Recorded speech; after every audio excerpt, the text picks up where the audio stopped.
Talktainment Radio, worldwide sound. Talktainmentradio.com. We give you a reason to come. The world's greatest radio. We give you a reason to stay. Radio, the way it should be heard. You got the power. The views and opinions expressed are those of the host and guest and not necessarily those of TalkTainmentRadio.com, the management, the staff, or K&E World Network, LLC. Live call-in talk show. Dial 1-877-932-9766 and join the conversation here on TalkTainmentRadio.com. This is the Compensatory Concept with Mr. Neely Fuller, heard exclusively on TalkTainmentRadio.com, the world's greatest radio. Radio, the way it should be heard. And now, Mr. Neely Fuller. If you do not understand white supremacy, which is racism, what it is and how it works, everything else that you understand will only confuse you. Only confuse you. Only confuse you. Welcome to TalkTainmentRadio.com. We go where you go, the world's greatest radio. You are in touch with the Compensatory Concept with Mr. Neely Fuller Jr. I am the co-host, Mr. Bobby, and this is radio the way it should be heard. We have an interesting topic that we will share with you. In the meantime, if you would like to get in contact with the show, this is the number that you use, 1-877-932-9766. Yes, it is a working number. That is the number you call. Again, 1-877-932-9766. Now, if you would like to view us and hear us on TV, you can go to the YouTube channel, type in the word Talktainment, and then scroll down and type in the word radio, and then scroll again and type in Talktainment number 2, and you are there. While you are there, hit the subscribe and like button. Also, you can, if you want to email me, you can, or Gmail, that is, the numeral 7, Mr. Bobby, BOBBY @gmail.com. And you can do this one to hear the entire program live. You can go to facebook.com/Talktainment, and you are there. But we would like for you to use this. Just go to the TalkTainmentRadio.com homepage, click on programs, and you're there. Hit listen live is what you want to do, and you're right there. You don't have to do anything else. Subscribe and like button there. Okay, I think that's all out the way. Don't forget to donate. Yeah, don't forget that. There'll be a special announcement this hour and next hour concerning that. Okay, the interesting topic today is going to be the counter-racist codified response to the government shutdown. Now, I need you to keep in mind that when Mr. Fuller addresses your question, he will address it in a codified counter-racist way. You got to keep that in mind. I think some people have gotten off that way, but this is where the focus is, a counter-racist codified response to whatever we are going to discuss or whatever your questions are. Make sure that they are lined up like that. Now, with that being said, let me present to some and introduce to others, if this is the first time, Mr. Neely Fuller Jr. Mr. Fuller, good morning. Good morning. And how are you on this Wednesday, the 23rd, 2019? I'm still learning. You are still learning. Okay, we have garnered a topic, the counter-racist codified response to the shutdown. But before we get into that, I know that you use or look at a lot of publications, news. I know you're very astute with the Washington Post and other publications that you use. But have you seen or anything that perked your interest that you would like to open up the introduction to the program with? Well, nothing except just the usual news and the usual things that are going on throughout the world. Because I always take the world view when you talk about racism, because it's no way to have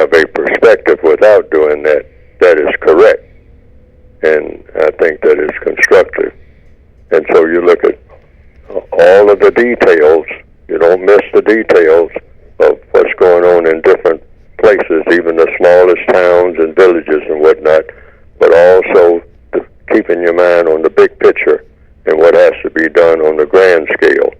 And for sure, with the focus being on what an individual person should be, in my opinion, thinking about and speaking about and acting on a daily basis, minute by minute, wherever he or she happens to be, with the focus being on just 2 words, you might say, or you might say 3 words: constructive problem solving. That's just about it, because that's what is really needed and has been needed all along. It's not that complicated. Constructive problem solving should be what a person wakes up with every morning and goes to bed with every night, wherever he or she might be. And of course, the major problem that we should be dealing with, because you can't solve any other problems without doing that when it comes to people, and that's the problem of racism, that we sometimes call white supremacy. You have to replace that problem with a problem-less society, social system throughout the world. And if you're going to replace one system that's a problem with a better system, you evaluate what that system is that you're replacing. And if it's racism, which is designed to mistreat people, well, then you replace any system that's designed to mistreat people with a better system, and that better system would be presumably a system of justice, which means guaranteeing that no person is mistreated and guaranteeing that the person that needs help the most gets the most constructive help in all areas of activity, 24/7, without exception. Okay. With that being said, Mr. Fuller, last week, and also, I believe it was also this week, Robert De Niro, actor, called President Trump a racist. Earlier this week, Bernie Sanders, independent representative, also called the president a racist. In counter-racist codified way, does it surprise you that they or others also have called the president a racist, and what does that mean in regards to how are we as victims of this mistreatment to respond to that? We just listen to it. First of all, you listen to what is being said, which is the codified procedure for everything. Mm-hmm. If a person is saying something, you don't look at who's saying it first. Mm-hmm. That's secondary. Look at what is being said, and then thinking in terms of the question, what does that mean? What you want to get it straight, what it means when a certain person says a certain thing, whomever that person may be. And the only person who can answer that question would be, when they use a word, calling a person a racist, you have to find out from that person what that means, and then you have follow-up questions. What should be done about it, if anything, or whether or not a person should be a racist. First of all, what is a racist? What does a racist do? Should a racist be doing what a racist does? And then you follow suit in a number of questions so that you get what? Focus and clarity from that person's point of view, because not everybody who uses a particular word mean the same thing, or have a prescription for it. If it's something that needs to be corrected, if there's pointing out something that is incorrect and they think it needs to be corrected, you want to ask questions about all of that. So just listening to it on the surface is not adequate.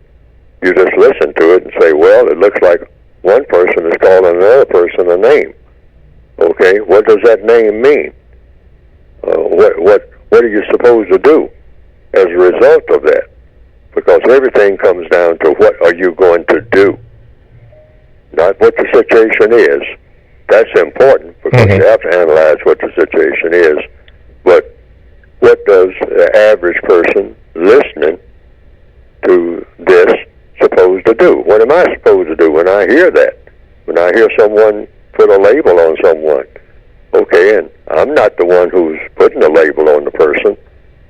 So then I will ask the person who is using the term, first of all, does this involve me? Am I supposed to do something when I hear you say that? What am I supposed to do when I hear you say that about somebody else? And then you might have 3 or 4 dozen questions after that. Okay. Why? Because all problems, if it is a problem, are solved through what? The process of questions and answers. Yes, sir. Okay, 1-877-932-9766. We are speaking with Mr. Neely Fuller, Jr., and he is addressing the question, what the counter-racist codified response to the government shutdown, and he has introduced the codified protocol in addressing that. Let's go to the phone lines. All right, caller, you are on with Mr. Fuller. What is your question, please? Hi, Mr. Bobby. Good morning, Mr. Fuller. This is Reggie from Charlotte, North Carolina. Mr. Fuller, black female and California Senator Kamala Harris recently announced that she was going to run for U.S. President for 2020. I just want to get your opinion. Do you think that white supremacy is ready to select another black person to be the face of the presidency? Why or why not? Oh, I don't know, because I only know that if and when it happens, doesn't happen. I can't predict what the white supremacists have in mind from day to day, but I try to. But it's no way, I don't think, to reliably do that. But if they do it, then you can start examining why they did it, because white supremacists always do what they do in order to give strength to the system of white supremacy. That's just counter-racist logic. If you're a racist, anything that you do is going to give strength to the racist system. That's what you have in mind, no matter how it looks on the surface. So you always keep that in mind. So any move that they make, if the person is a racist. Now, if the person is not a racist, then that's a different story. If a person is a counter-racist, meaning they don't believe in racism, but they do believe in justice, then that's completely different. But you always suspect in a racist system, any move that a white person makes, and that white person may be a racist, is to give strength to the system of white supremacy, no matter how it looks on the surface. Okay, but how does that address the fact that Kamala Harris has announced that she is going to be a candidate for the president to run against President Trump? I guess I missed it or didn't understand your response or your codified response to the caller's question. Oh, well, Ms. Harris is a person classified as non-white, correct? Okay, yes, sir. Okay, so she gives her own explanation about why she's doing it, I guess, if you're a candidate running for office. So you just take her reasons for doing what she's doing as being the reasons for doing what she's doing. Okay. But whether or not white people, those who believe in racism, will help her to do it, and for what purpose, that will all play out as evidence. It'll be self-evident when it happens. You won't know until that happens. Okay. But actually, any non-white person can say that they plan on doing anything. Okay. But white people are going to get involved in it. All right. World dominated by white supremacists. So therefore it comes out, it's just going to have an effect of ending white supremacy, or it's just going to be maintained through some other disguise like it has been. Okay. I think I understand it. Regardless of who it is, we still have to remain in that counter-racist, codified way so that we can understand or make clear what is going on based on what they said, whoever they are in this, and whoever made the statement, and in this case it was Kamala Harris, who indicated that she's going to run, take a stab at running for president. But we, as victims, always have to stay in that counter-racist, codified way so that we can respond logically to whatever is being said. Would that be correct? Well, that's correct. In other words, the position of a victim of racism should be, according to counter-racist logic, it's not over until it's over. Okay. In other words, you don't pay much attention to anything that's going on, except when you get up in the morning, does racism still exist? That's the question. And if the answer is yes, it's just like nothing has been done. Okay. I mean, that's rock solid. I mean, you wake up. Otherwise, you don't get on that hobby horse of your emotions going up and down, year after year, week after week, month after month, decade after decade, and you might say that you're jerking yourself around.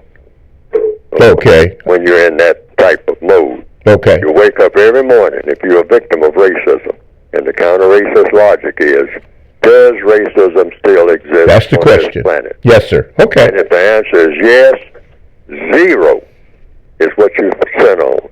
Nothing has been done because it still exists. Okay, got it.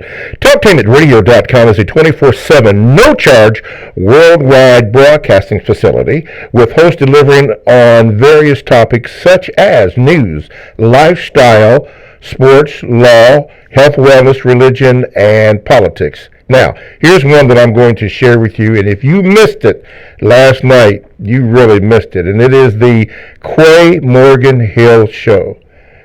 I'm here to tell you that show is completely outstanding, and if you haven't heard it, you should hear that. That young lady and her guests really whoop it up. I mean, in a very good way, very positive way. That show, the Quay Morgan Hill Show, and all other shows that Talktainment Radio has to offer, they're really all fantastic. But this one, since I'm highlighting it, check it out, the Quay Morgan Hill Show. As a matter of fact, all the shows are exclusive. All these shows are exclusive to TalkTainmentRadio.com, and all you have to do, really, is go to the TalkTainmentRadio.com homepage and click on programs, and there is a list of all the shows that we have, and I'm here to tell you, it is really good. And they didn't tell me to say that either. It's really good. You owe it to yourself to do that. From TalkTainmentRadio.com, that is radio the way it should be heard. My name is Mr. Bobby. I am the co-host on the Compensatory Concept with Mr. Neely Fuller Jr., and today's topic for January the 23rd is the counter-racist codified response to the government shutdowns. And Mr. Fuller has been addressing that in a codified way. You got to remember, we have to stay in that mode. He just mentioned, when you wake up, you ask that question, is the problem of racism solved? And if the answer is no, then you have to know what to do, understand what to do, and then even be codified in your response. And Mr. Fuller will speak more on that, but right now we're going to go to the phone lines. Caller, what is your question for Mr. Neely Fuller Jr.? How you doing, Mr. Fuller? This is Mr. Eric Goodrum from Cleveland, Ohio. Yes, go ahead, brother. Oh, okay. How you? All right. My question for Mr. Fuller is this: he has always said a definition of justice and about those who need the most constructive help. My question for Mr. Fuller: in the system of white supremacy, is it safe to assume that all non-black people, all the prisoners, automatically would need the most help? Would there ever be a situation where the prison and the warden and the guards would need more help than the prisoners? So would it be safe to assume that in a system of justice, if it's a group of people, the people that you would identify to help with the most would be the non-white people automatically because they're the prisoners? Absolutely. In the system of white supremacy, the non-white people are the kind that need the most help, automatically. You always start with the people that need the most help. And if you're going to have justice, but in the process, you have to guarantee that no one is mistreated. Now, that's walking a pretty thin tightrope. But the presumption is it can be done. Lots of things that people say can't be done, that can be done. Otherwise, there's no point in talking about justice. Just come to the conclusion that to have justice is totally impossible. And some people, some writers, scholars have said that. Justice is impossible. You can't achieve justice.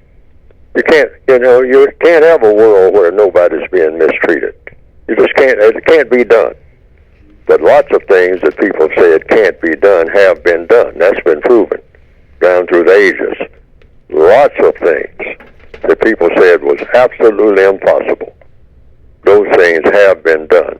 So the codified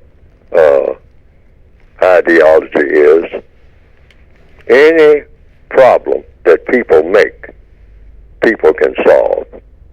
The problem of racism was made by people, so that problem can't be solved. And people also produce a thing called non-justice.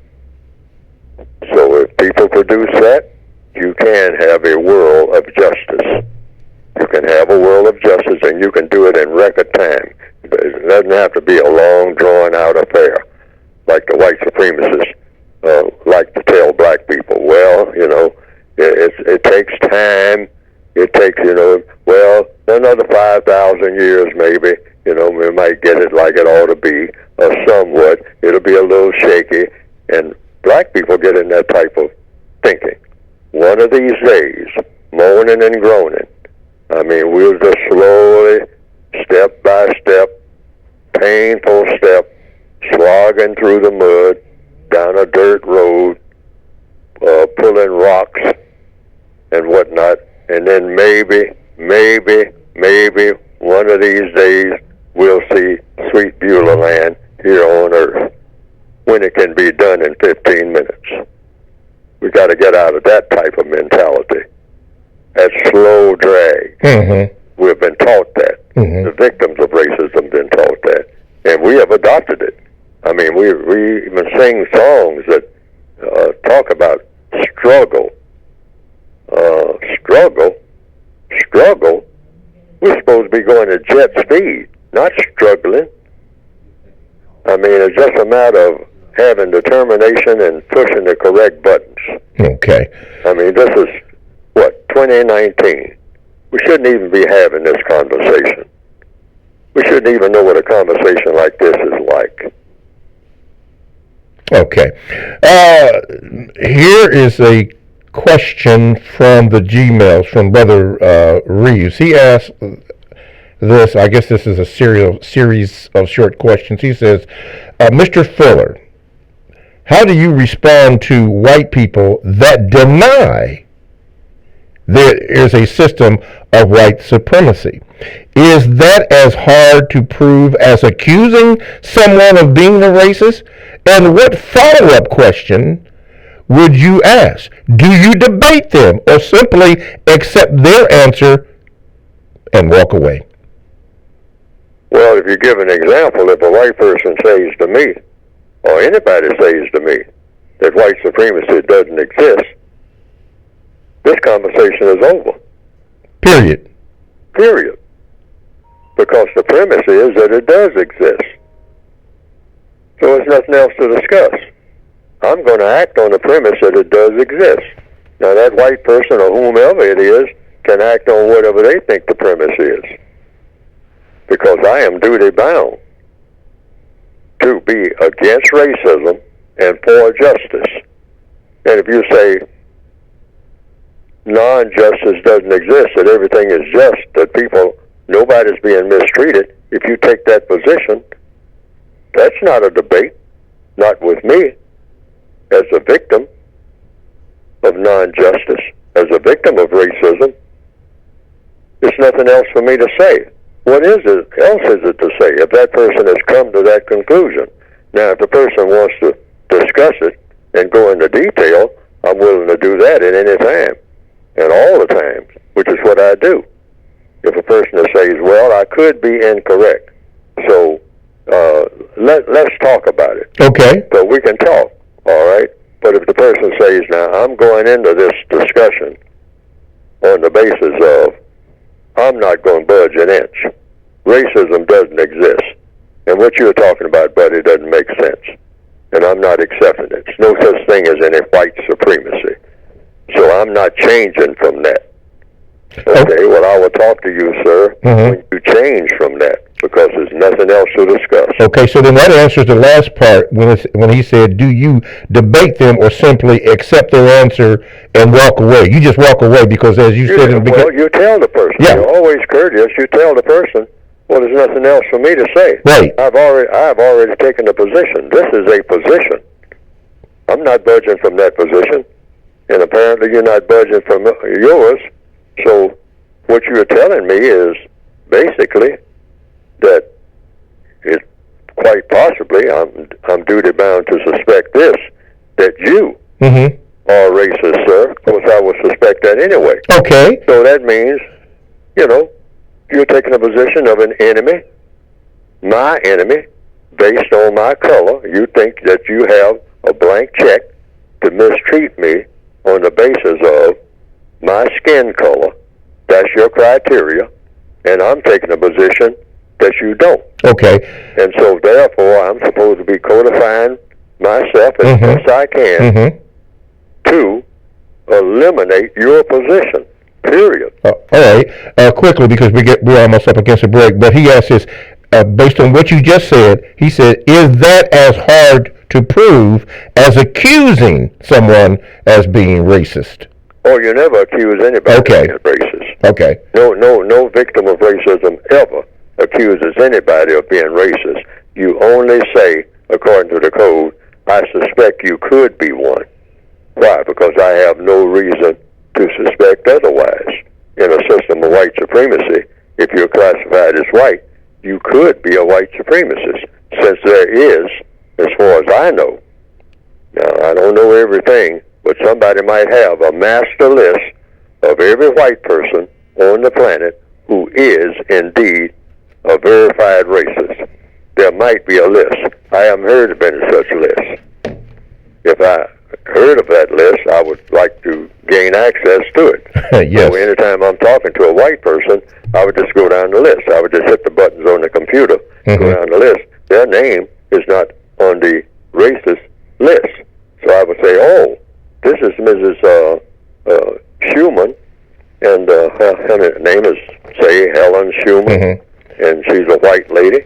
All right. I'll say, oh, Ms. Schumann, your name is not on the racist list. Excuse me, Mr. been cleared. Okay, excuse me, Mr. Fuller, for the interruption, but they're telling me I have to go to break, so hang on to that, and I'll get back to you. TalkTimeRadio.com, we go where you go. Check us out on 94.1 WGRN. Podcasts are available. Download the TalkTimeRadio.com app to your cell or to your tablet. That's radio the way it should be heard. Stay right there. We're going to let Mr. Fuller finish what he was speaking about, and then we'll take more of your questions. TalkTimeRadio.com.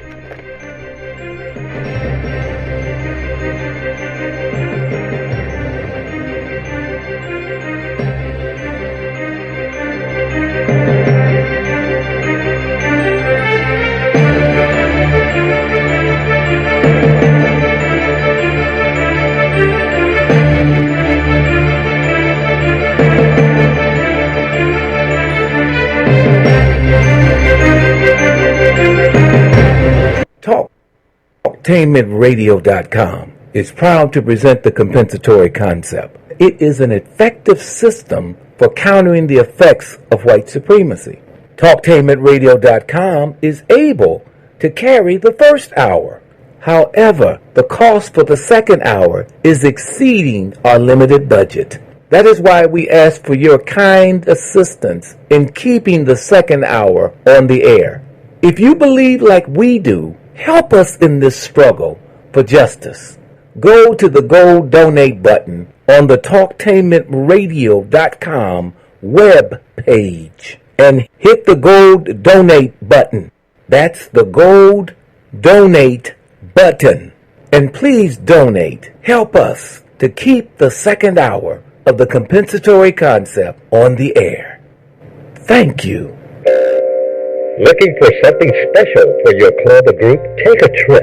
Cruise planners will help you plan the event of a lifetime. Explore exotic places from Africa to Asia, Bermuda to Las Vegas to Hawaii, with special offers that make it affordable and exciting. Click on to www.greatgetawaytrips.com for great deals, or call today at 614-707-SHIP. That's 614-707-7447. For the best home fragrance and beauty products, shop Ash Kickin online. That's ASHKICKIN.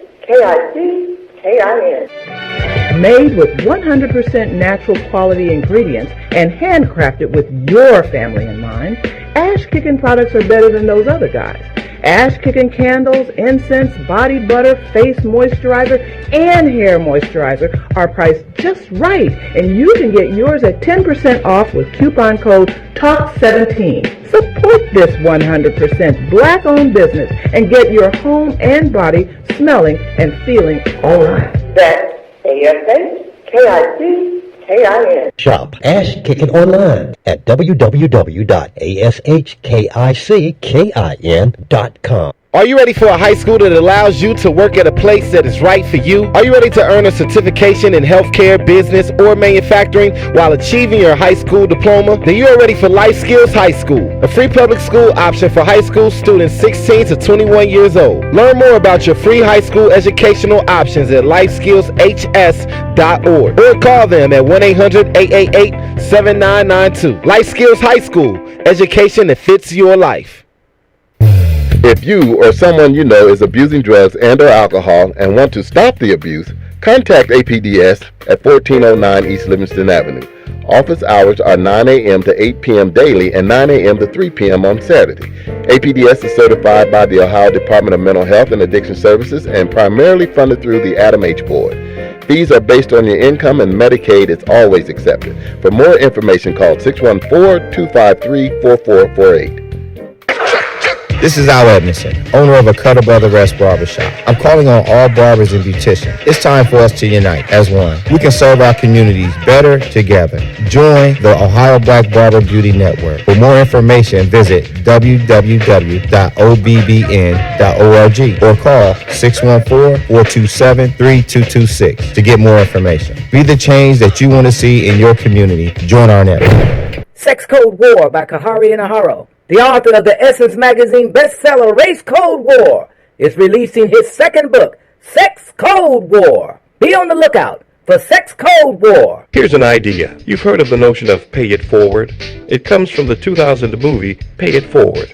Basically, the premise is helping someone with no expectations of payback, providing assistance to someone, passing information on, simply doing a good deed for a total stranger, and instead of allowing them to pay it back, ask them to pay it forward, doing favors for other people and asking them to do the same. The principle is the same as multi-level marketing, except that instead of soap or vitamins, it's generosity between strangers that is being passed on. Pay It Forward is mentoring, it's volunteering in your community, it's shoveling a neighbor's snow, or cutting an elderly person's grass for them, or taking a senior to the store. Don't wait for someone else to do something good. Do it yourself. It starts with you. Talktainment Radio strongly embraces the notion of pay it forward. In fact, we We just did. Live call-in talk show. Dial 1-877-932-9766 and join the conversation here on TalkTimidRadio.com. I think I'm entitled. You want answers. I want the truth. You can't handle the truth. Go ahead. Make my day. I'm as mad as hell, and I'm not going to take this anymore. You got the power. All right, TalkTimidRadio.com. We go where you go. Download the TalkTimidRadio.com app to your cellular, to your tablet. That's radio the way it should be heard. My name is Mr. Bobby. I am the co-host of the Compensatory Concept with Mr. Neely Fuller Jr. Today's discussion, January the 23rd, 2019, is the counter-racist codified response to the government shutdown. We're trying to get to that. We are at least efforting. We are having Mr. Fuller address that particular question.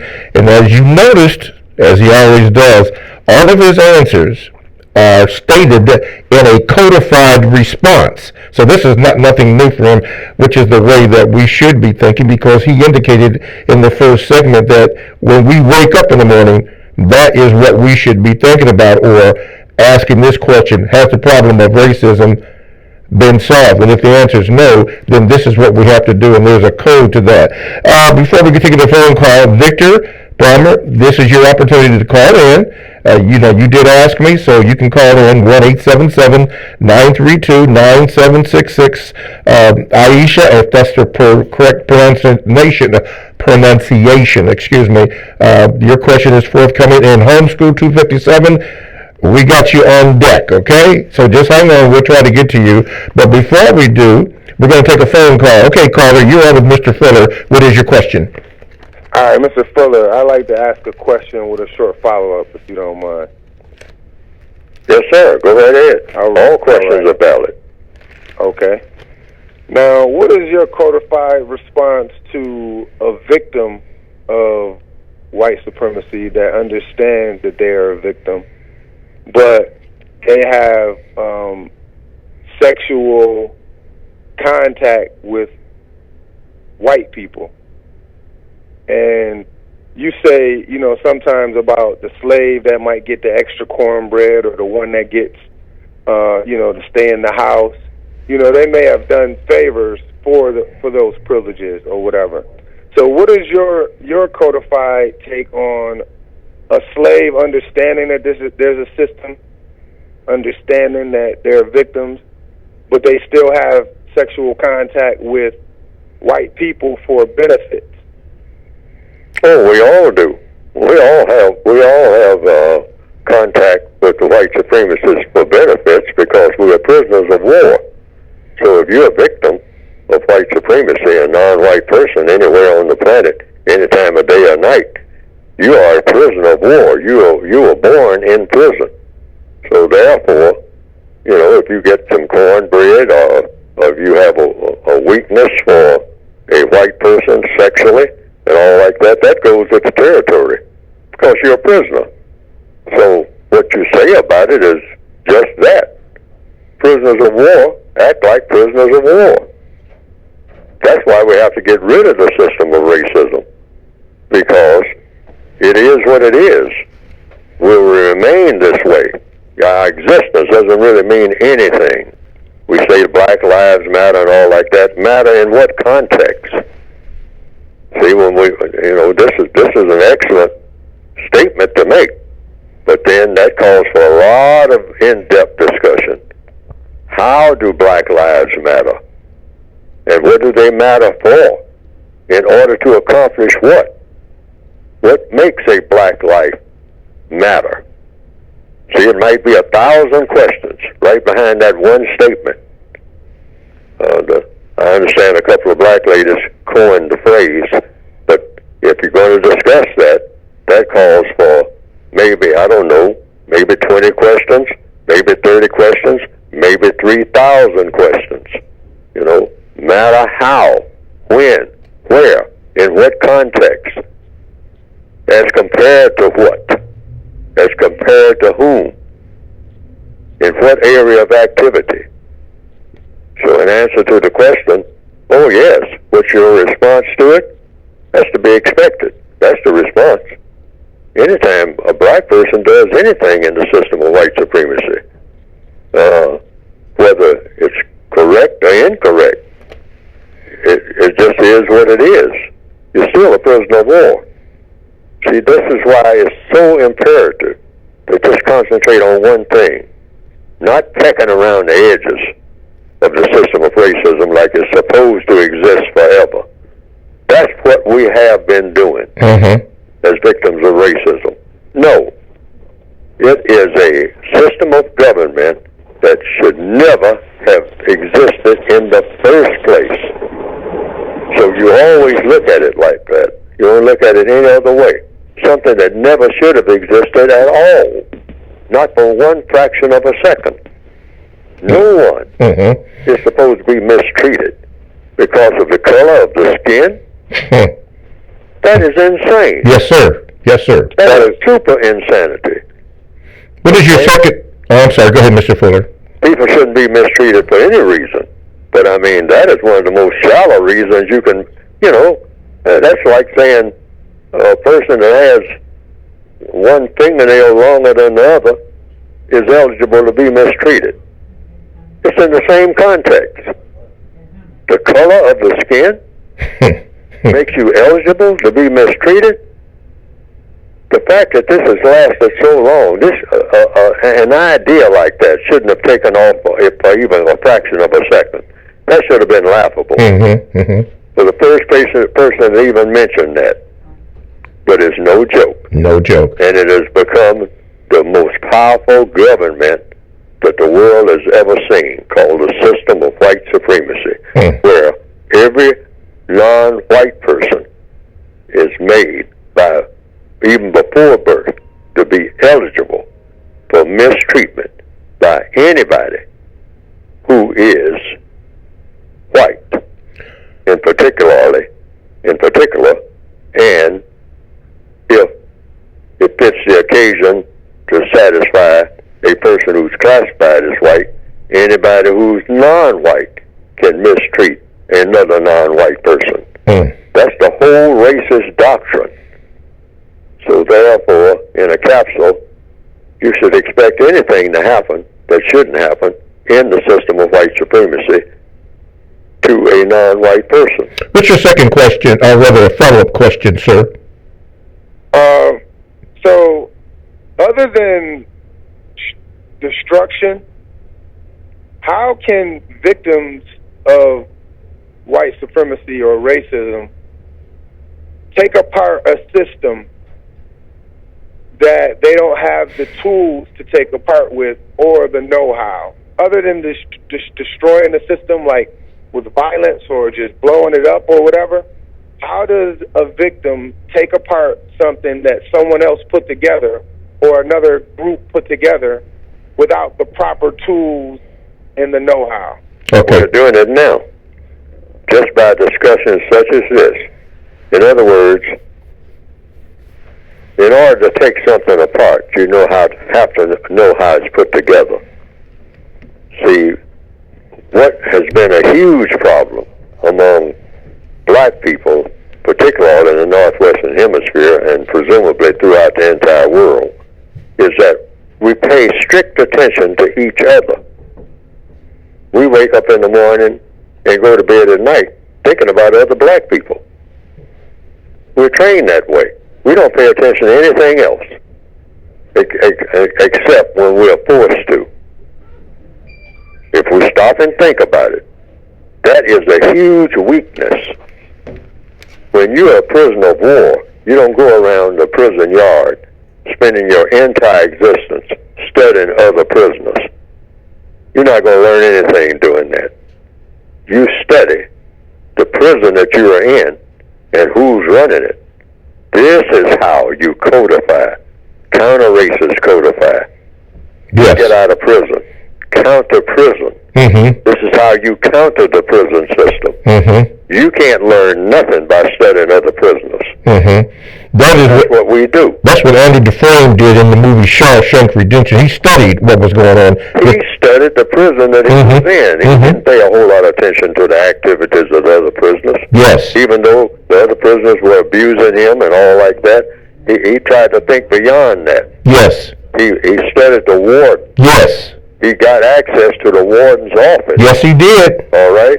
He systematically started thinking of doing things like, hey, I can improve the level of intelligence of the other prisoners, all of them, by not opting for a pool table, which is what some of them were thinking about asking for. Yeah. I'm going to get a library in here. And in this library, you can go in and you can study a lot of things. Like he went into the library that he had made through the warden's office, and he was doing what? Studying rock formations. Yes, yes. And by studying rock formations, he found out the materials that the prison was made out of. Mm-hmm. All right? And in studying that, he found that the prison was probably made out of inferior materials, the walls. And this is how he was able to build out. A lot of people may have missed that lesson. Mm-hmm. That's one of the lessons in Shawshank Redemption. Yes, sir. See, he was always thinking about the environment that he was in. Yes, sir. And how he got in that environment. And also, more than anything, so once he was in it, he knew he wasn't going to get out of it, except to figure out a way to get out of it. Mm-hmm. And that's where, in answer to the caller's questions, that's what we're supposed to be doing all the time. Codifying every move we make by studying what? Our entire environment. Yes. And where we fit into it. So before we go to break, We can't do that by just looking forward to getting together with some other black people and having what we call a banjo time. Yes. Which is what we basically do. We look forward to that more than anything else. Get together, go down by the riverside, turn some flips, pound on some banjos, beat some drums, and fall down exhausted, and until Master comes along and says, okay, party's over. All right, all you slaves get back to work. So, Mr. Fuller, would you say, before we go to break here, Andy Dufresne's codified response to what was happening is those 4 questions that you always have, or have you been suggesting that we ask? What do you want to do? How do you want to do it? When do you want to do it? And what is the expected constructive result of that?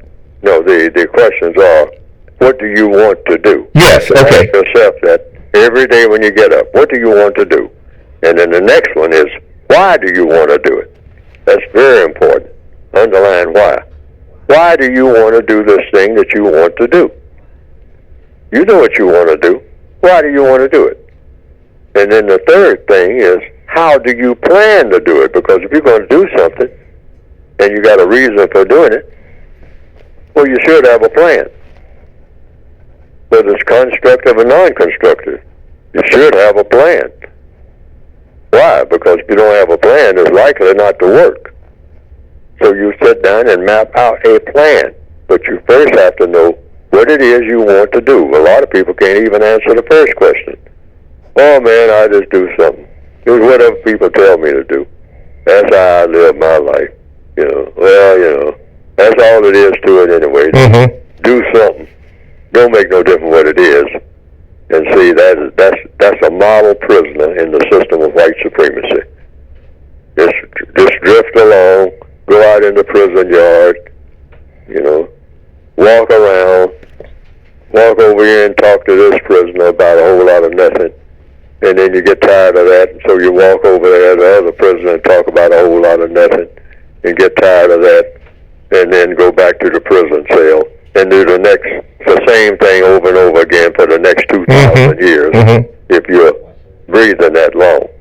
Okay. Unlike Andy Dufresne, who from day one started figuring out, how am I going to get out of this mess that I'm in? Okay, so now before we go to break, so I can get, because I did write this down before we go to break here, get this straight. You got to ask the what, the why, the how. And the last one is, the fourth one, what do you expect the constructive result to be? Now these are in the textbook for victims of racism. Which is why, I'm glad you said that, which is why we have to usher in this. TalkTimeAtRadio.com. We go where you go. Download the TalkTimeAtRadio.com app to your cell or to your tablet. That's your radio the way it should be heard. My name is Mr. Bobby. I am the co-host of the Compensatory Concept with Mr. Neely Fuller Jr. And our topic today for January the 23rd, 2019 is the counter-racist codified response to the government shutdown. Of course, Mr. Fuller has been answering or suggesting to the questions that have come up.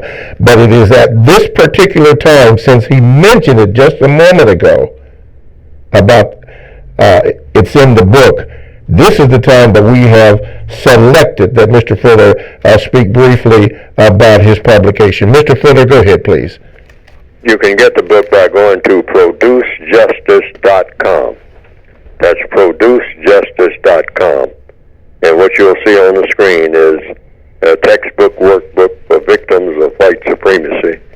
And the book is addressed to the individual person who perceives him or herself to be victims of the system of white supremacy, which the textbook itself says is the only government on the planet worthy of the name government. And that's the name of the government. It doesn't have any other name except the system of white supremacy. You can't call it America or China or Western civilization or anything like that. When you say world government and say the system of white supremacy, that erases all so-called lines on the maps. And you're stuck with what? Racial classifications of people. Once you erase all the lines on the maps, then how are you going to classify what's going on? 3 classifications: white people, non-white people, and white supremacists. And the white supremacists are the most powerful people on the planet that has ever been existed, people who have ever existed on this planet in the most powerful position in all of recorded history. Those white people who believe in and who practice the system of white supremacy. That doesn't say all white people. That's why you have those 3 classifications according to counter-racist science, according to the counter-racist code. White, non-white, that includes all black, brown, red, yellow, and these are just shades of black, by the way. All color, people of color, are shades of black. Brown is a shade of black. Yellow is a shade of black. Tan is a shade of black. Beige is a shade of black. So that comes under the non-white umbrella, with black being basic. Most of the universe is black. And according to most scholars, the original people of the planet were people with very, very dark skins, which were sometimes called black and or brown. So you have black being basic, and everything from that is black, starting with black, then brown, red, if you want to use the term red. Some people say that that's not really a color of a person's skin, but we sometimes say that it looks reddish, all right? And then you have beige, tan, yellow, etc., etc., etc. But white is the absence of color, according to racial terms. Since you say colored people, then you say, well, if you're not a person of color, then you are a person with non-color, which is white. And then that person makes the decision, that person who is classified as white. See, making you, just because you're white doesn't say you're a white supremacist. That's a choice that a white person makes. That's why you have, according to the textbook for victims, those 3 classifications, not but 3. Now, according to some census, a census in the Northwestern Hemisphere, I think the last one was 21 classifications. But none of these classifications make sense to me. You can look at them yourself and see, first of all, what are they for?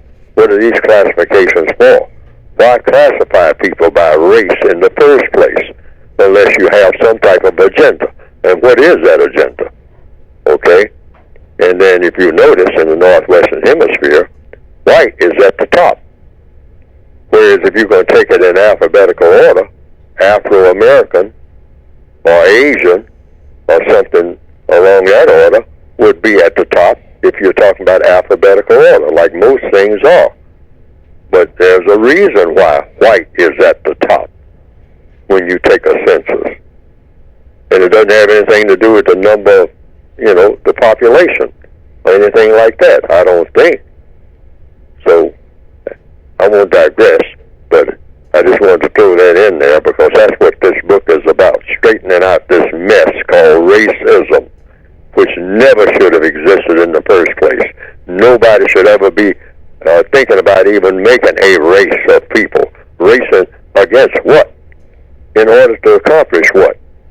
These are the questions that the book raises. And coming up with answers that a victim of racism is supposed to have. All right? Not all the answers, but trying to answer most of the things that will do what? Replace the system of racism with the system of justice. And that's what the book is addressed to. And you can get it by going to producejustice.com. And also there's a word guide to help you along that way. That's in addition to the basic book. producejustice.com. All righty. I'll tell you what I'm going to do. I'm going to take that call on the other side of the break because we don't have enough time. We're up against the break. So, caller, just hang on there. Mr. Fuller, you referred to color, particularly red. Biblically, I think the Edomites were called the red people or reddish type of people, and it could be that may have been or could have been or should be coming out of the black-skinned people, but you were correct in your assessment. Okay, what have we learned today so far? Well, we've learned particularly got to have a plan in a codified way. Mr. Fuller explained the what, the why, the how, and the last one, the expected result, which he said it is in the book. And that is one of the many reasons why you need to get this book. Now, he didn't tell me to say anything about the book, and I don't get any monies from the book, but that information is in the book. And as he had mentioned, this is suggestions on what to do. And all our responses should be codified. He also mentioned that when you wake up in the morning, you have to ask yourself this one particular question. And Mr. Fuller, what was that question that we have to or should be asking ourselves in the morning? Well, you ask yourself, really, what is your position in this world? What are you born for? You're born to solve problems. So what's the biggest problem on the planet among people? That you can't solve that. If you don't solve that problem, you can't solve any other problem. Anything that you set out to, problem you set out to solve, say, in any area of activity, economics, education, entertainment, labor, law, politics, religion, sex, and war. If you are a person classified as non-white, black, brown, red, yellow, etc., you have that problem in all of these areas of activity, and the biggest problem in all of these areas of activity, from economics to war, is the system of white supremacy. It dominates every move that you make, everything you plan to do. Okay. You have to solve any problem in any of these areas of activity. You're going to run smack into racism. All righty. With that, we'll see you in the second hour. Talk to him at radio.com, the world's greatest radio, the way it should be heard. We'll see you in the next hour.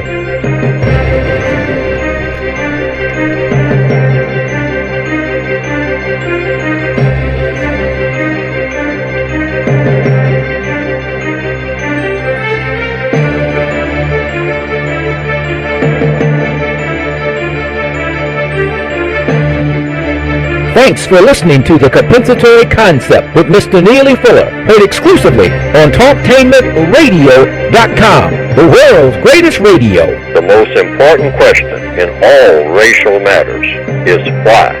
One should always ask it. Radio, the way it should be heard. You've got the power. The world's greatest radio. Talktainmentradio.com. Talktainment Radio, worldwide sound. Talktainmentradio.com.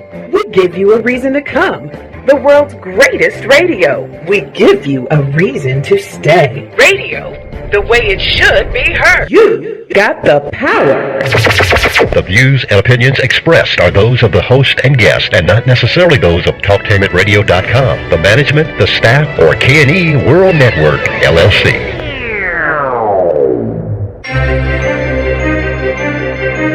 This is the Compensatory Concept with Mr. Neely Fuller, heard exclusively on TalkTainmentRadio.com, the world's greatest radio. Radio, the way it should be heard. And now, Mr. Neely Fuller. If you do not understand white supremacy, which is racism, what it is and how it works, everything else that you understand will only confuse you. Only confuse you. Only confuse you. Welcome to the second hour of the Compensatory Concept with Mr. Neely Fuller Jr., heard exclusively on TalkTainmentRadio.com. We go where you go, and we call ourselves the world's greatest radio. You right now are now in touch with the Compensatory Concept with Mr. Neely Fuller Jr., and I am the co-host, Mr. Bobby, and this is Radio the Way It Should Be Heard. We want you to get in contact with the show, and you can do so by calling 1-877-932-9766. You can also see and hear the show by going to the YouTube channel, typing in the word Talktainment, and then you type into the word radio, and then scroll down to where it says Talktainment number 2, and hit the, you're right there. Hit the subscribe and like button while you're there. If you want to Gmail me, and I can't promise you for sure that I will read it today, I'm efforting to do that. 7 Mr. Bobby, BOBBY @gmail.com. You can hear the entire program also by going to facebook.com/Talktainment. And then lastly, we want you to do this. Go to the TalkTainmentRadio.com homepage and click on Listen Live.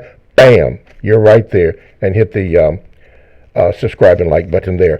Our topic today for January the 23rd, 2019 is the counter-racist codified response to the government shutdown. Trust me, we've been trying to get there, but we have to take the phone calls and then Gmails too.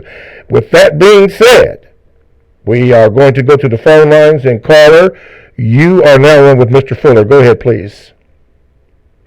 Yes, Mr. Fuller. If I heard you correctly, you said that racism, white supremacy, they always make moves that's going to strengthen racism, white supremacy. And with Kamala Harris deciding to run for president, I Googled her family yesterday and found that her husband is a white man. Now, if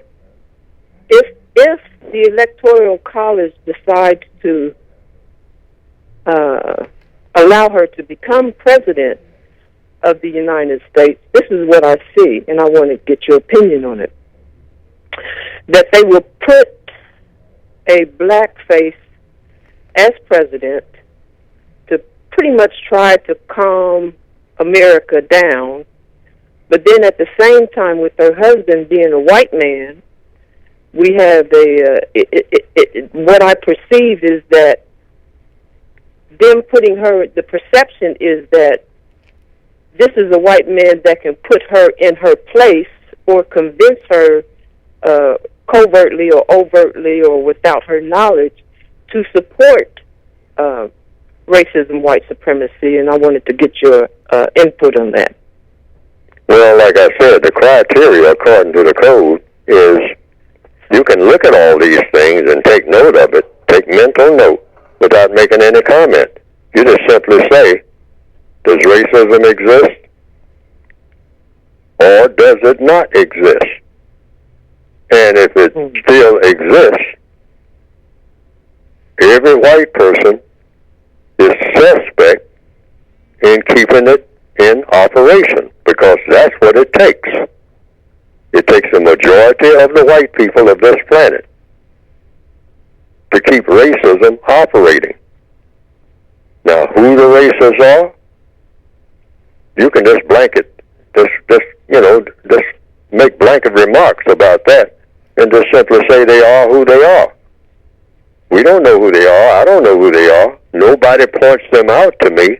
And as long as this is the case, and you still have a system of white supremacy, which is the world government, then you say the white supremacists are running everything. I don't care how many black people are sitting behind a desk making speeches, or coming to a podium, or wearing fine clothes, or riding around in limousines, or have a certain title. You don't pay any attention to that at all.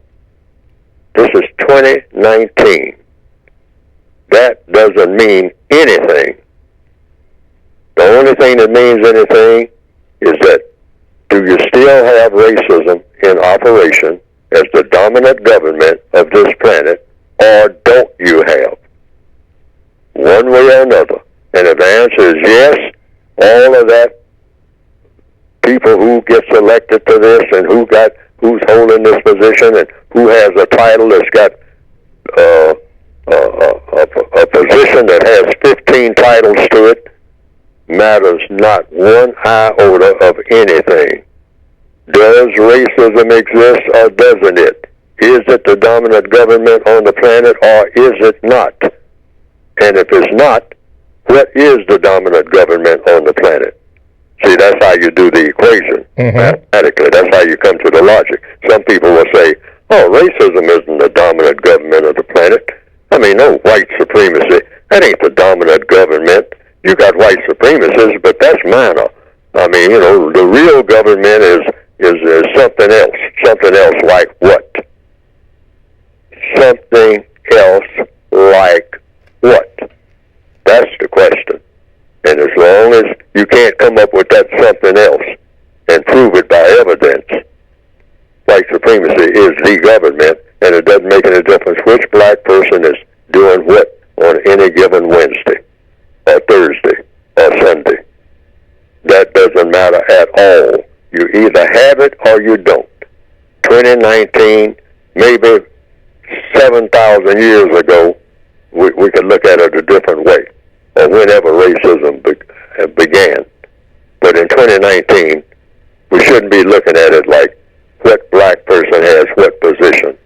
We say, does racism exist or doesn't it? That's the only thing you go by. You don't do it by increments. You don't get the racists do not get credit for putting a black person, say, 2 feet from the goal line. The question is, did you make the goal line? Which means, does racism still exist? That's the only question. You wake up in the morning and go to bed at night, and if it still exists, your position should be, like I said at the beginning of this program, nothing has been done.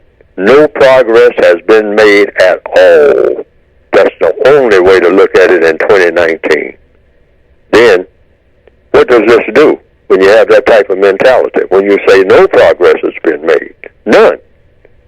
With everything that everybody's done, no progress has been made at all. When you look at it like that, then that gives you the incentive to do what? More than you're already doing. Otherwise, you would take that, well, maybe if we can get 5 more black people with a position and a title, I mean, running a grocery store in a particular town, in a particular city, somewhere on the planet, and we all line up and applaud because black people are supposed to be the most celebratory people on earth, running on empty. But we celebrate everything. We take 2 baby steps, and that calls for 15 years of celebration. We need to stop that completely. In fact, we are not eligible to celebrate anything because celebration time comes when racism ends. That should be the codified procedure. Black people are not known for celebrating anything. We don't recognize a celebration as being worth anything. Hand clapping and celebrating and turning flips and saying Jubilee is here, Hallelujah is here. No. We haven't made any progress. We've been standing on zero like forever. That should be our position. And we're going from 0 to 100, if 100 is the limit. Everything in between doesn't count. Nothing in between. 50-yard line means absolutely nothing. 75-yard line, if you compare it to football, means nothing. And if you compare it to basketball, dribbling down the court, looking cute, means absolutely nothing. Every time you touch that ball, it's a slam dunk. Otherwise, you got no business on the court. Okay, thank you, caller, for your call. Okay, let's see here. Let's do this here. If I get the right page here, and then we can get to it. Okay, here we go. Alrighty. I believe it's Aisha, and if I'm wrong on that, pardon me. She asked this question, Mr. Fuller. She says, now remember, this is we're talking about the subject today, the counter-racist codified response to the government shutdown. But she asked this, Mr. Fuller, when two people are having a conversation, is there ever a time when it is okay to interrupt one another while speaking? Every time okay to do what? She said, when two people are having a conversation, is there ever a time when it is okay to interrupt one another while speaking? I still didn't get that last two words.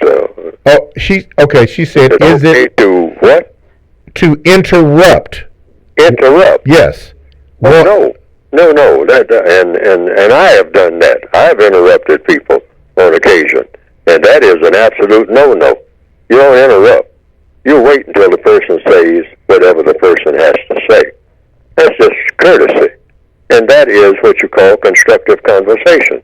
When you interrupt, you're not having a constructive conversation. And every conversation that a black person is involved in should be a conversation, and that conversation should be constructive. Otherwise, it's really not conversation. It's really not communication.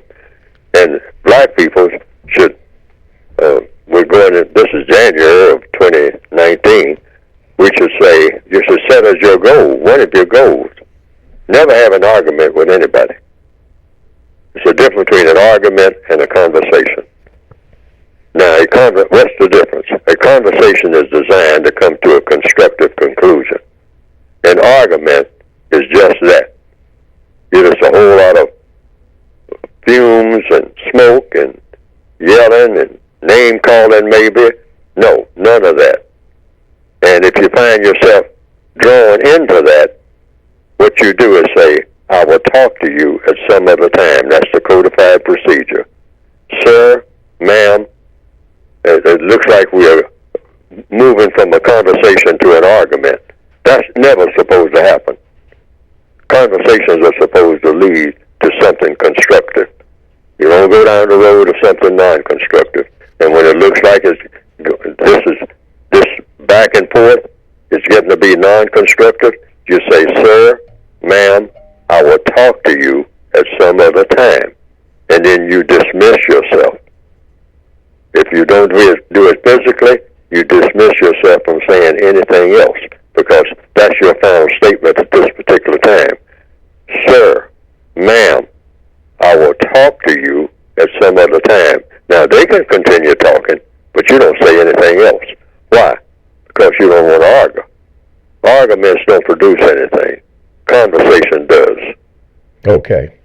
TalkTainmentRadio.com is a 24/7 no-charge worldwide broadcasting facility with hosts delivering on various topics such as news, lifestyle, sports, law, health, wellness, religion, and politics. Now here's one that I'm going to, if there's such a word as reshare, but I did this in the first hour, and all I'm saying is there's a show that Talktainment Radio produces, and it is called The Quay Morgan Show.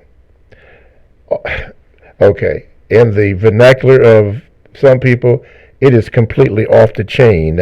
It is that good. Well, to some people. Anyway, it is that good. Very informative. She does her research in whatever subject that she is discussing, and I think that you may find it informative and entertaining.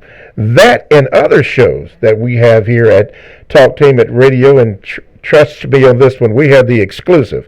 Check it out. Go to the TalktainmentRadio.com homepage and look under programs, and there is a list of all the programs that Talktainment Radio has, and it continues to expand. TalktainmentRadio.com, the way radio should be heard. My name is Mr. Bobby. I am the co-host on the Compensatory Concept with Mr. Neely Fuller Jr., and our subject today, January the 23rd, 2019, is the counter-racist codified response to the government shutdown, which we've actually been trying to get to. I have Mr. Fuller's thoughts on that since the beginning of the show, but we also answer phone calls and do Gmails. And speaking of phone calls, we have a phone call right now. Caller, you're on with Mr. Fuller. Go ahead, please. Hello, everyone. Yes, sir, you're on. Go ahead. Hello. Yeah. Okay, so here's my question. I live in a multicultural city, and whenever stats that indicate racial bias are published, black people often fare much worse than any other groups. I'm just going to list a little something that was done recently in my city. It says statistics show that black people, specifically black men, were overrepresented in everything from investigations into use of force and sexual assault by police to inappropriate or unjustified searches and charges. Stats never, in my city, a very multicultural city, doesn't show any racial bias against other groups like Chinese or East Indians. And there's no, for example, there's no activism from these groups. I never heard of a Chinese Lives Matter group. And even many of your examples, Mr. Fuller, are when you talk about racism, you use the word black people. So my question is that why is this? The other groups seem to go through life, even though they are non-white, and in this non-white group, they appear to go. Their reality is nothing close to the reality of black people in Western society. And I don't know if grouping us all together is helping black people get out of racism. Mr. So the question is, why is this? Why is it like this? And is it then, if they hardly seem to, or racism doesn't appear to be a reality in their life day to day like it is with black people, is it beneficial for us to group all non-white people together, especially where their experience is much closer to the white people's experience than the black people's experience, but we're all grouped in the same non-white group? Yes. According to the code, yes. All victims of racism are functionally equal victims, even though physically you might find one victim. This is even true among black people, more comfortable, because that's basically what you're talking about. Comfort, that one word, comfort. Well, even if you look at certain individuals, you will find one black person who is in a more comfortable position than another black person. Not all black people on the planet are uncomfortable equally, but they're all classified as prisoners of war. So it's the same way with the different shades of black. Black people, brown people, yellow people, and you're correct that it seems like some non-white people are better off than others, or don't have the same degree of a problem that others have. And this is true. But they all come under the system of white supremacy, and here's the bottom line.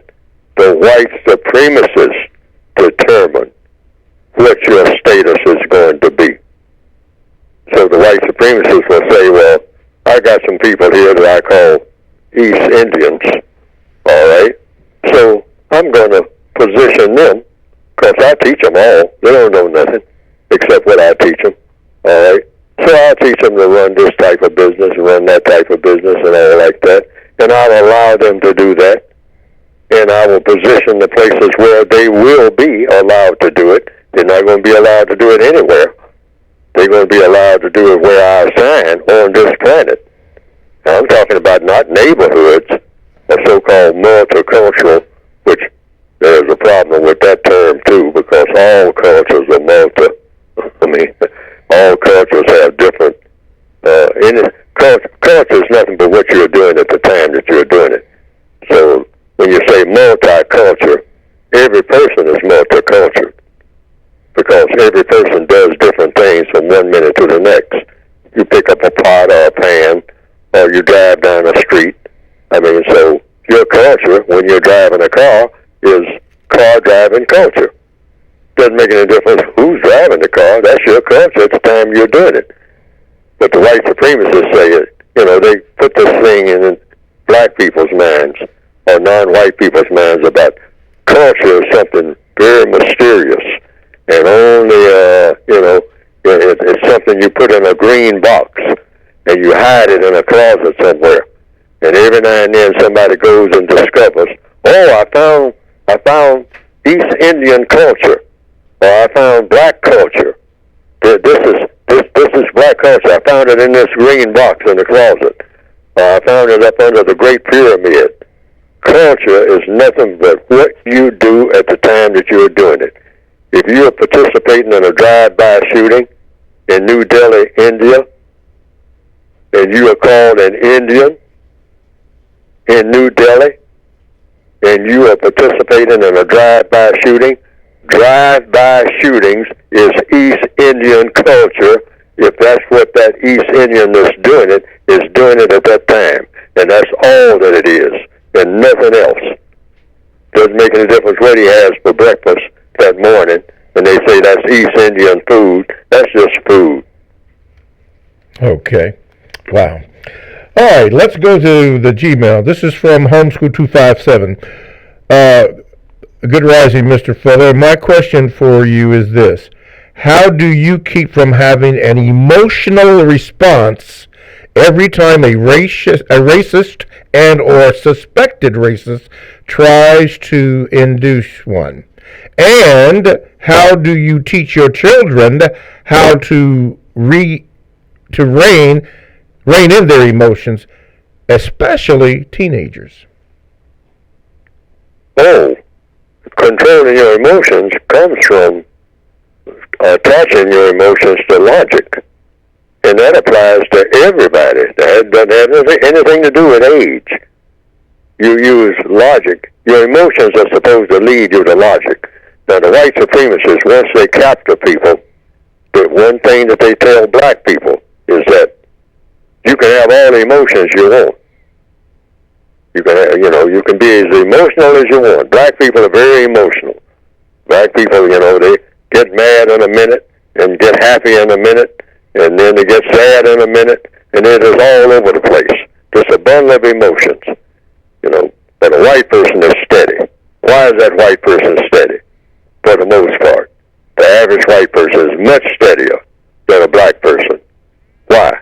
What makes that white person steady? Because he or she is white? No, because he or she has been trained to attach emotions to logic, meaning always thinking about outcome, not what you're doing at the moment, but what the result is going to be of what you're doing. And so it takes a white person to do that in the system of white supremacy. But we were trained black people to only have emotions. Don't attach their emotions to logic at all. They can have one or the other. They can have logic without emotion, which means they won't have any driving force if you have that, because emotions serve a purpose. Okay? That's why emotions were invented. But emotions are supposed to be always attached to logic. And what is logic? cause and effect. Being able to use your emotions in such a way that you know what the outcome is going to be. You already know that, by which, you got this drive, but you're going to latch on. You're going to use your drive to latch on to logic. Okay. So you can be emotional about sitting at the wheel of a car, and you got all this emotion, and the emotion tells you to step on that gas, but you don't have your hands on the wheel. See, now that's where the logic comes in. Okay. You got to have a steering mechanism for all of that power, all that emotions. And black people are trained by the white supremacists to have no steering mechanism for anything that we say and do. That's why we usually mess up everything that we touch. Wow. Okay. All right, caller, you got 4 minutes, so go ahead and ask your question for Mr. Fuller. Yes, can you hear me? You got 4 minutes. Go ahead.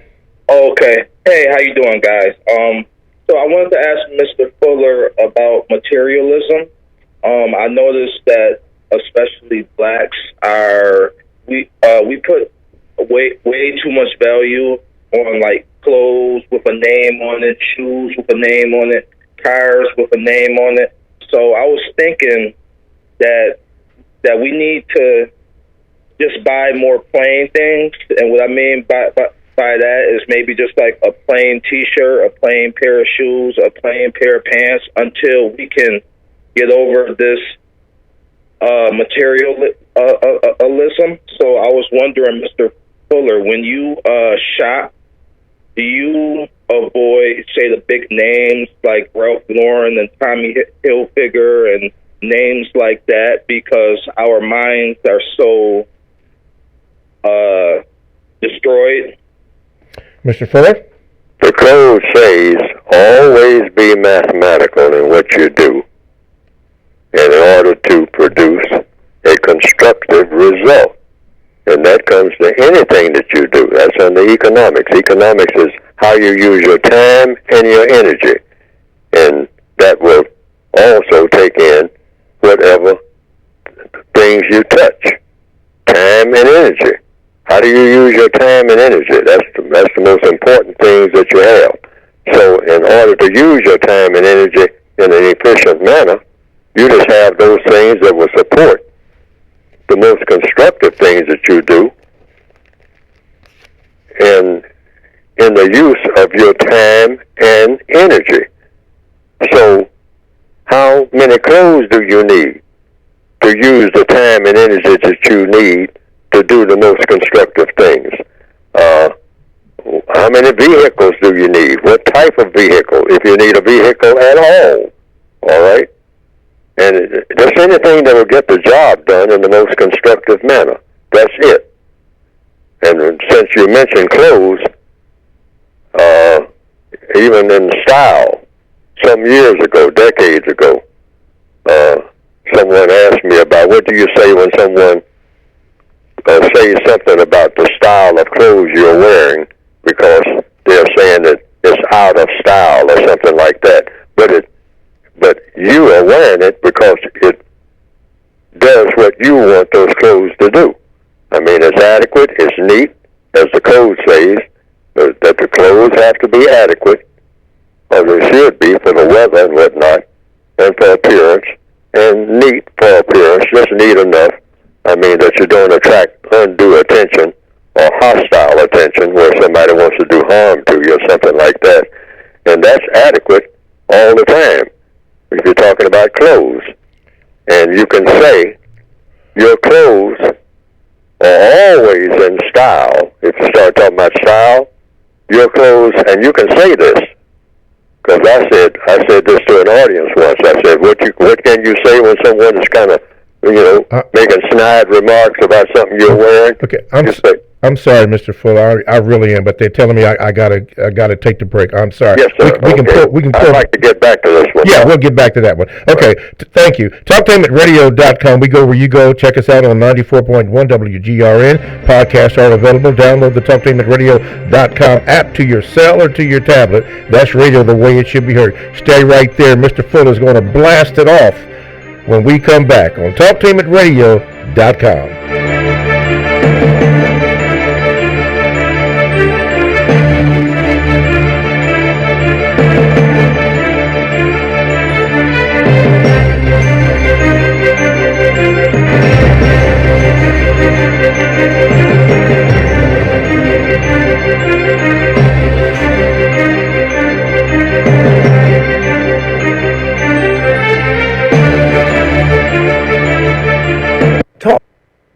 TalkTainmentRadio.com is proud to present the compensatory concept. It is an effective system for countering the effects of white supremacy. TalkTainmentRadio.com is able to carry the first hour. However, the cost for the second hour is exceeding our limited budget. That is why we ask for your kind assistance in keeping the second hour on the air. If you believe like we do, help us in this struggle for justice. Go to the gold donate button on the TalkTainmentRadio.com web page and hit the gold donate button. That's the gold donate button. And please donate. Help us to keep the second hour of the compensatory concept on the air. Thank you. Ready to warm up from this cold weather? Cruise planners will help you find the perfect vacation spot. Explore exotic places from Africa to Asia, the Caribbean to Las Vegas to Disneyland, with special offers that make it affordable and exciting. Keep going to www.greatgetawaytrips.com for great deals or call today at 614-707-SHIP. That's 614-707-7447. For the best home fragrance and beauty products, shop Ash Kickin online. That's ASHKICKIN. Made with 100% natural quality ingredients and handcrafted with your family in mind, Ash Kickin products are better than those other guys. Ash Kickin candles, incense, body butter, face moisturizer, and hair moisturizer are priced just right, and you can get yours at 10% off with coupon code TALK17. Support this 100% black-owned business and get your home and body smelling and feeling alright. That's ASHKICKIN. Shop Ash Kickin online at www.ashkickin.com. Are you ready for a high school that allows you to work at a place that is right for you? Are you ready to earn a certification in healthcare, business, or manufacturing while achieving your high school diploma? Then you are ready for Life Skills High School, a free public school option for high school students 16 to 21 years old. Learn more about your free high school educational options at lifeskillshs.org or call them at 1-800-888-7992. Life Skills High School, education that fits your life. If you or someone you know is abusing drugs and or alcohol and want to stop the abuse, contact APDS at 1409 East Livingston Avenue. Office hours are 9 a.m. to 8 p.m. daily and 9 a.m. to 3 p.m. on Saturday. APDS is certified by the Ohio Department of Mental Health and Addiction Services and primarily funded through the Adam H. Board. Fees are based on your income and Medicaid is always accepted. For more information, call 614-253-4448. This is Al Edmondson, owner of a Cut Above the Rest barbershop. I'm calling on all barbers and beauticians. It's time for us to unite as one. We can serve our communities better together. Join the Ohio Black Barber Beauty Network. For more information, visit www.obbn.org or call 614-427-3226 to get more information. Be the change that you want to see in your community. Join our network. Sex Code War by Kahari Inaharo, the author of the Essence Magazine bestseller Race Code War, is releasing his second book, Sex Code War. Be on the lookout for Sex Code War. Looking for something special for your club or group? Take a trip. Cruise planners will help you plan the event of a lifetime. Explore exotic places from Africa to Asia, Bermuda to Las Vegas to Hawaii, with special offers that make it affordable and exciting. Click on to www.greatgetawaytrips.com for great deals or call today at 614-707-SHIP. That's 614-707-7447. Here's an idea. You've heard of the notion of pay it forward. It comes from the 2000 movie Pay It Forward. Basically, the premise is helping someone with no expectations of payback, providing assistance to someone, passing information on, simply doing a good deed for a total stranger, and instead of allowing them to pay it back, ask them to pay it forward, doing favors for other people and asking them to do the same. The principle is the same as multi-level marketing, except that instead of soap or vitamins, it's generosity between strangers that is being passed on. Pay It Forward is mentoring. It's volunteering in your community. It's shoveling a neighbor's snow, or cutting an elderly person's grass for them, or taking a senior to the store. Don't wait for someone else to do something good. Do it yourself. It starts with you. Talktainment Radio strongly embraces the notion of pay it forward. In fact, we just did. Live call-in talk show. Dial 1-877-932-9766 and join the conversation here on TalkTainmentRadio.com. I think I'm entitled. You want answers. I want the truth. You can't handle the truth. Go ahead. Make my day. I'm as mad as hell, and I'm not going to take this anymore. You got the power. TalkTainmentRadio.com. We go where you go. Download the TalkTainmentRadio.com app to your cell and to your tablet. That's radio the way it should be heard. My name is Mr. Bobby. I'm the co-host on the Compensatory concept with Mr. Neely Fuller Jr. And we are trying to discuss the topic, the counter-racist codified response to the government shutdown.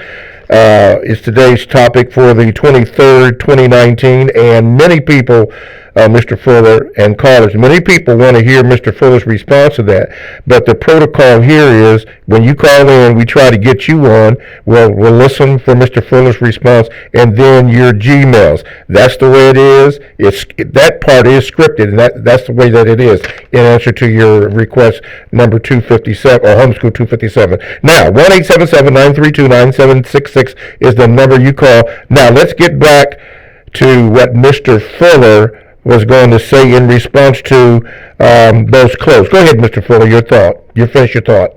Now, I was talking about clothing and people criticizing, particularly among young people.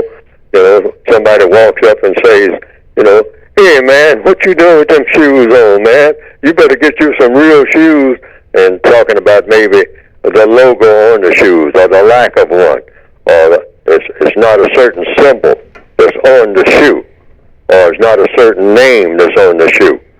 And or if they're saying something about your clothing, you can always say, and the one codified response is, my clothes, sir, are always appropriate for the type of people that I come in contact with.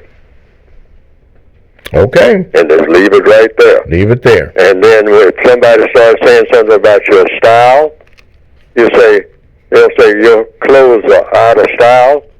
You'll say, well, I disagree with your statement. That's your assessment, but I'm saying it's impossible for my clothing to be out of style. And you can say that to anybody. It's impossible for these clothes that I'm wearing to be out of style. That's impossible. And why is it impossible? Talking about logic now. It's impossible because you are wearing them. That's why.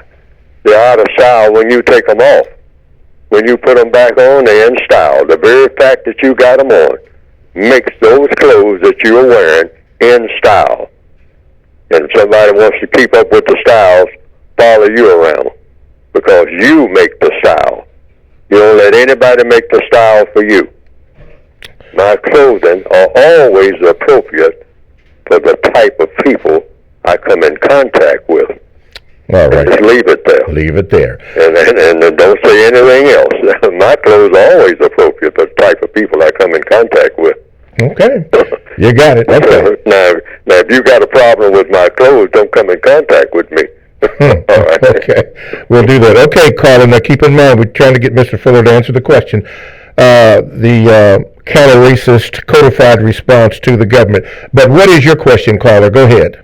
Yes. Why is it that us black people value buying products from white stores more so than buying products from a black store, even if it's the same price or the same shirt or shoes? We tend to want to go to the white stores more. Okay, Mr. Fuller? That's always been. People have always gravitated toward the people who they say are their masters or people that set the criteria for them. We just got rid of talking about shoes, whatnot. some white person says these are the type of clothes you're supposed to have, this is the type of house you're supposed to have, this is the type of car that you're supposed to have, so you rush out to get it. Why? People always copy after their masters. People all down through history have always done that. Slaves do that. Slaves want to dress up, in hand-me-down clothes on the plantation from the master's house. And not to show off to the master, because you can't do that. A slave gets some clothes from the master and puts them on and struts around in front of the master. The slave knows that doesn't work very well. So what does the slave do? He gets that top hat, that bowler, or that top hat, that stovepipe hat, and then those shoes, and then that coat with the split up the back and whatnot. And what does that slave do? Rushes right down by the riverside and say, look what I got. I got the latest. Master give this to me. Ain't it pretty? Y'all envy me. I'm going to strut past you. Everybody line up and watch me strut past. That's always been. Mm-hmm. And that will remain with us as long as we have the mindset that we have to do what? Show off to each other. We got to get out of that. That is not supposed to be a life goal. Black people, that's why I use the prison analogy. Prisoners at break time out in the prison yard walking around showing off their prison uniforms to other prisoners. Now, is that a recipe for not being a prisoner? Is that a recipe for getting out of that situation and having a better world? The answer is no. Okay. So here's the whole thing in a nutshell. Stop doing anything to show off, because you don't have a grounds for showing off. Prisoners of war have no grounds for showing off anything, and that includes celebrating anything. They're not qualified. Okay. Can't show off. There's nobody to show off to that matters. Alrighty. All right, now, Mr. Fuller, let's get to the question that we were supposed to be talking about. Is people are asking, what is the counter-racist codified response to the government shutdown, Mr. Fuller? Well, the government for black people, it depends on what we mean by shutdown. The system of white supremacy is alive and well. There is no government shutdown. They're just making adjustments to what they do, to the extent that the races has anything to do with it, and presuming that if it has anything to do with non-white people, all it is just the white supremacists saying, okay, I hired you to pay you a certain amount of money to do a number of things, and now I've decided you will either keep doing these things with no pay, or you will not be doing these things at all with no pay until I say that you'll get some pay. And that's all that it is. And they can do that at any time. And that's your response. Your response is always be prepared to be cut off from anything that's a benefit to you. But that's the codified position. And that's at any time and any place. Always think in terms of what if. Okay. If you're doing pretty well, while you're doing well, be like the squirrel. Put something away. Mm-hmm. Because if you are black on this planet, you better believe something awful is going to happen if you are in comfort right now. Always look forward to that day, which might be the next 15 minutes, when you are not in that comfortable situation. All right. Now, and always think that way, that something terrible is going to happen if you're doing well. Okay. Now, is that the same response to the fact that President Trump has called for and is doing a government shutdown, period? Which he did. Which he said that he would do that, and he has done that. Is that the same type of counter-racist response, codified response that we should have, what you just said? we should have that response on a daily basis anyway. Okay. For the best of conditions. Okay. Always look for the disaster that's going to come around the corner, because most likely it is. If you're a person of color, I don't care how high you're riding, you could be slam dunked down to zero overnight. So don't think that you're in a permanent position in the system of white supremacy. Always think of yourself, if you're a person of color, as being in prison. And in prison, no matter how many ornaments you have in your prison cell, or how much food you're getting today, or how many privileges you have today, you're still in prison. And at any time, you can be thrown into solitary confinement out of that ivory tower that the warden has put you in on a temporary basis. Okay. Always look at it like that. It can be snatched away from you in a minute. Not in a long process. They can take it in a minute. Yeah. And they don't have to answer to anybody when they do, because there's nobody to answer to. Okay. Here's a question. With the previous caller just said concerning, businesses, in particular black brother and sister businesses, what about when, and then going to the white man supporting his business, the question came up, what about when the brothers or sisters asking for your support has a habit of not doing you good business, messing up or not providing the services or whatever they're doing, and turn you to go to the white man? What about that? How do you what is the codified response to to that? When a black person, brother or sister that is operating a business selling the same or a similar product that the white man is selling, but you go anyway to the white man's store because the black man's store does not and has not fulfilled their fiduciary responsibility in terms of serving you the best product. So they force you to go to the white man. What is the codified response, compensatory response to that? Well, you understand that he or she is in that position because that's where the white supremacists want that person to be. So if you're looking for a service, anytime you make a promise, you just have to keep your promise. That's all. What if they don't? If they don't, then you have to tell the person, well, you promised me you were going to do this. Now, part of the code is you don't make promises you don't keep.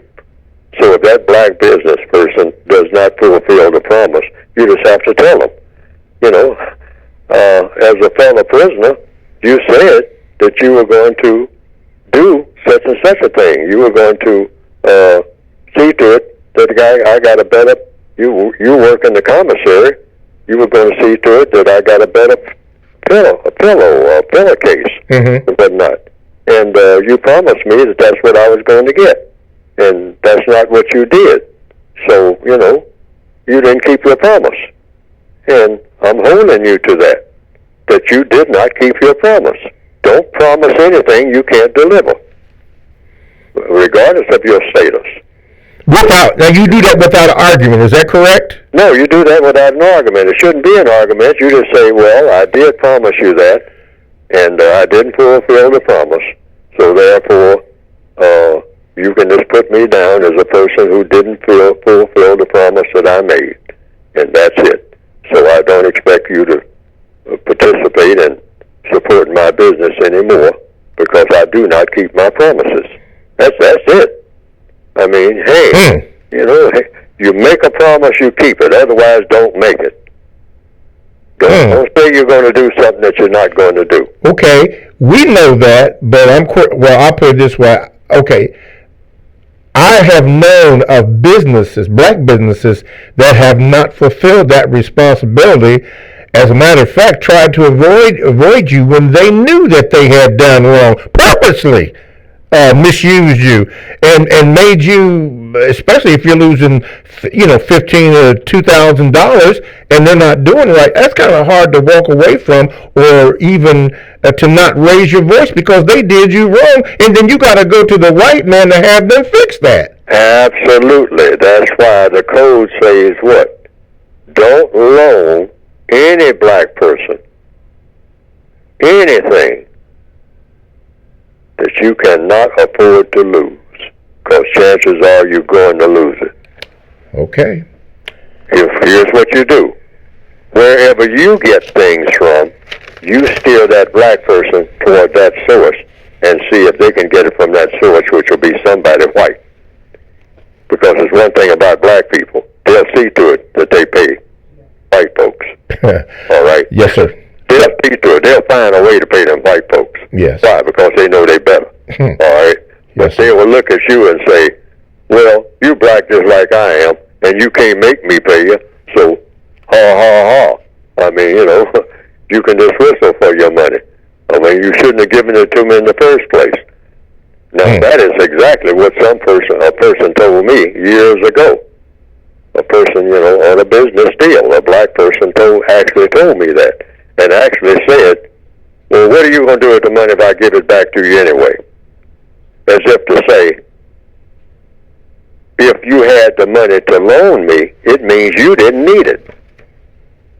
That was the message. And a lot of black people have that position toward another black person. If you loan me some money, it means you could afford to loan it to me, which means you did not need the money yourself. Therefore, I don't have to pay you back, because you don't really need the money. Because if you needed the money, you couldn't have loaned it to me. That's what you call ghetto reasoning. I got it. All right? But the way you get rid of that is, hey, the guy says, hey, Fuller, I'd like to borrow, and I've given this illustration for decades. Fuller, I'd like to borrow $500 from you.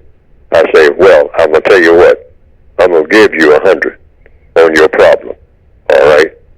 And he said, man, I don't want you to give me nothing. I need $500. I don't need no $100. I need $500. No, I'm going to give you $100 because that's all that I can afford to give you. Yes, sir. Because if I give you $500, I'd be expecting $500 back. I'm not expecting this $100 back. All right? Okay. If I give you $500, I'm expecting it back, and I'm not likely to get it. I like that. Counter-racist codified logic. That's it. Yeah, I got you. You are so right about it. Now, if you want to help that black person, you steer them to some white person. Yeah. And say, now, this white person is willing to loan you $500. Now, you know, that's between you and him now. Yeah. I know that you'll find a way to see to it you get that money for him. You have enlightened me. You have enlightened me, still learning. Okay, TalkTameRadio.com. We go where you go download the TalkTameRadio.com app to your cell or to your tablet. That's radio the way it should be heard. My name is Mr. Bobby. I'm the co-host on the Compensatory Concept with Mr. Neely Fuller, Jr. We still have phone lines open if you wanted to participate. 1-877-932-9766. And our topic, and it's been a good one today, the counter-racist codified response to the government shutdown.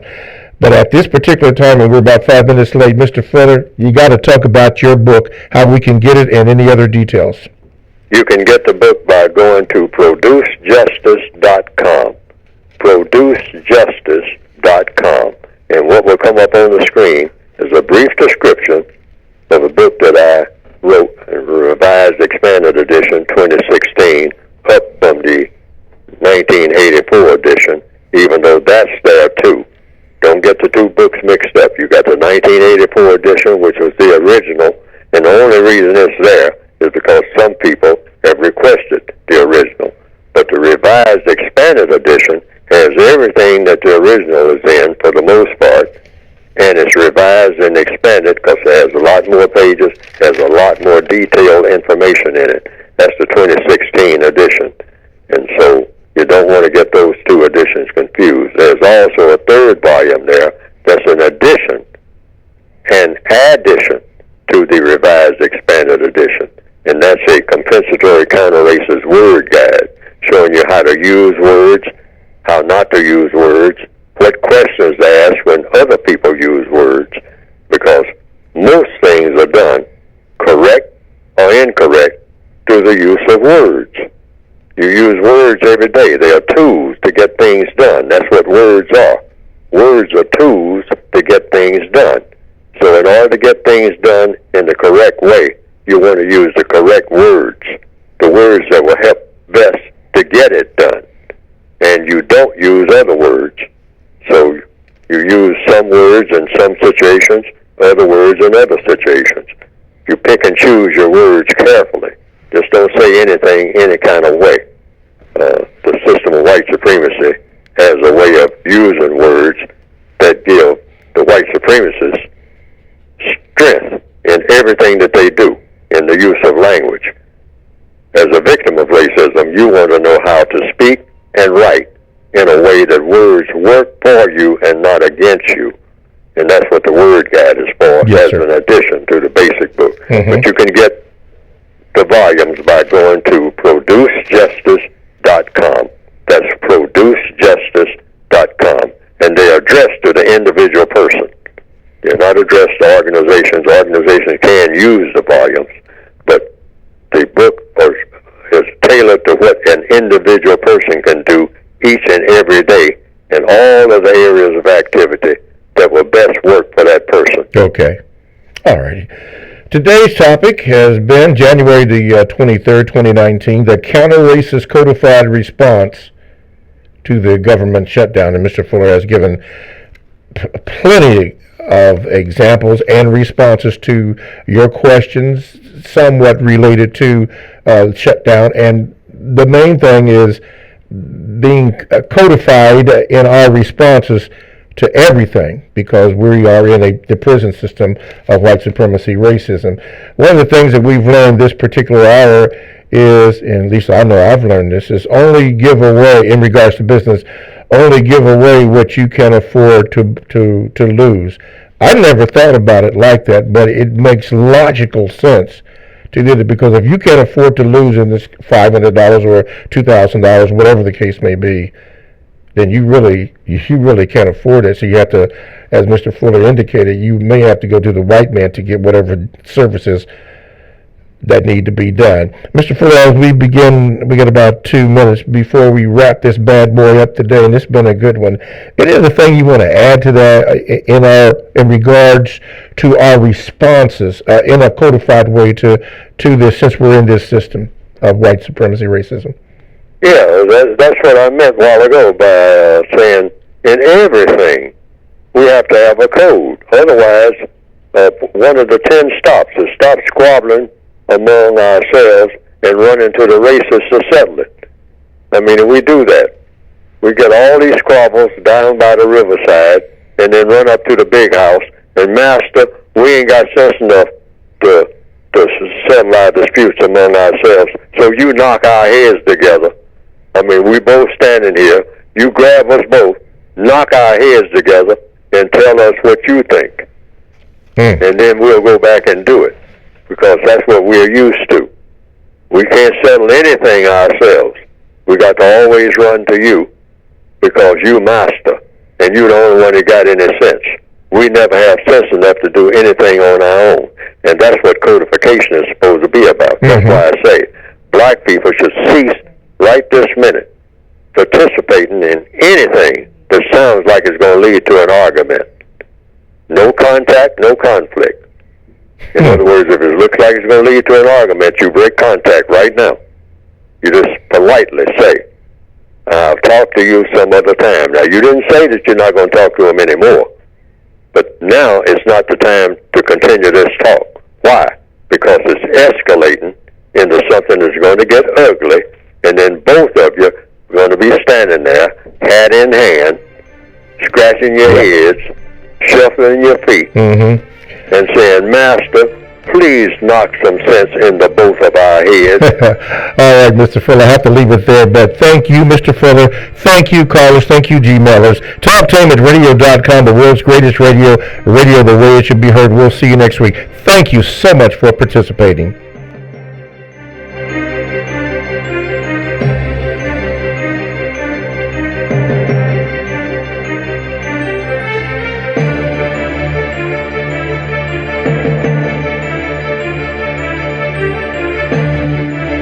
Thanks for listening to the Compensatory Concept with Mr. Neely Fuller, heard exclusively on TalkTameAtRadio.com, the world's greatest radio. The most important question in all racial matters is why.